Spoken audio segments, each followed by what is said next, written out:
Hi, I'm Dave from Montana Fish, Wildlife and Parks. Welcome to the 6-minute fish dissection. Our plan is actually to work on one of these fish dissections for a few minutes, 5 or 6 minutes each day, and we hope that you'll follow along. If you miss one of them, don't worry, you can come back and you can watch them all later on. Normally we do a fish dissection like this, a whole class, with about 6,000 kids in Montana schools each year.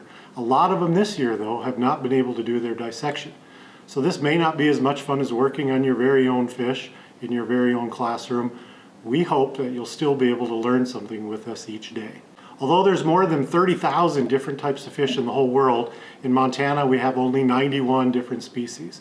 The fish that we're going to work on in this dissection is one of those 91 fish.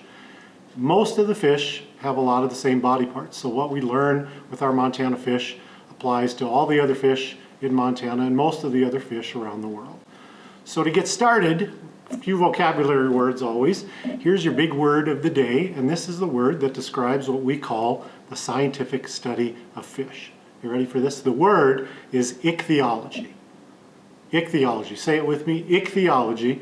How's that for a big word? You don't have to remember it. We're not going to be giving you a test at the end of all this, but still, ichthyology sounds pretty impressive, doesn't it? Go to mom and say, hey mom, guess what? We did some ichthyology today. Sounds cool. All right, let's get going. Let's check out our fish. The fish we're using is called a yellow perch. A lot of people just call them perch for short. They're not the biggest fish in Montana by far, but they're very common, and lots of people like to fish for perch. In fact, so many people fish for them that they are the most popular fish in Montana during the winter months, during the ice fishing time. More people fish for perch than anything else. We don't consider perch to be native to Montana. That means they were brought here by humans sometimes in the past.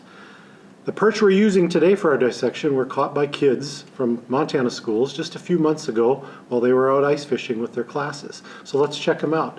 This perch is not especially big, not especially small either. It's kind of a medium-sized perch. Like we said, they really don't get very big. If we measure this perch, put the ruler on the perch, we see this one measures, it looks like just a little bit over 9 inches long.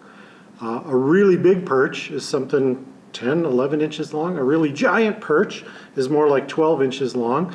In fact, the biggest perch that anybody ever caught in Montana was from Lower Stillwater Lake, and that was in 2006, and that perch was over 14 inches long. So that gives you an idea on the size of a perch. When we start a dissection, we usually start with the external or the outside body parts. So let's get a look at some of the outside parts on this fish. If you look at the shape, they're long, they're thin, they're streamlined, makes it easy for them to glide through the water. Perch are really, really good swimmers, like all fish are. When they swim, how do you think they actually move their body? It's with fins, right? All fish have fins, and the tail right here, or the caudal fin, is probably the biggest on the perch and certainly the most important. It's really like the motor. This is the fin that propels the fish through the water. The other fins on the bottom and the side, there's an anal fin back here. There are 2 pelvic fins down here on the bottom, and 2 pectoral fins, 1 fin on each side. These actually are the little fins that can help a perch swim backwards. All 3 of these fins actually 5 of these fins are there to help the perch swim and steer in the water. Remember, the caudal fin or the tail moves it through the water. On the back of the perch, there's 2 dorsal fins. If you stand them up here, one of them, the front, the big dorsal fin, has these sharp spikes in it. You may be able to see them, may be able to hear them with my finger hitting them.